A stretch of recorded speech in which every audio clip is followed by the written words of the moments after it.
নমস্কার, শিকদার শিল্পাঙ্গনা চ্যানেলে আপনাদের সকলকে জানাই স্বাগত।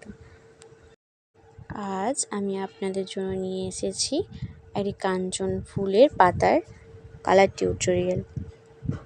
কালারটা প্রথমে আমি হলুদ করে নিয়েছি, তার উপর নীল কালারটি অ্যাপ্লাই করেছি, কিন্তু কালারটা ঠিকঠাক আসছিল না, তাই ডার্ক গ্রিন কালারটা ইউজ করেছি।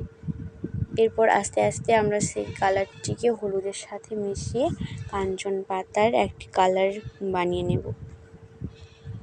মাঝে মাঝে আবার ব্লু কালারের শেড দিয়ে কালারটি করে নিতে হবে। আস্তে আস্তে সমস্ত কালারটিকে ব্লেন্ড করে নিতে হবে। এরপর কালারটি আস্তে আস্তে এইভাবে চলে আসবে। এটাই হলো আমার ফাইনাল লুক। কেমন হয়েছে প্লিজ জানিও। ভালো লাগলে একটি লাইক করে দিও।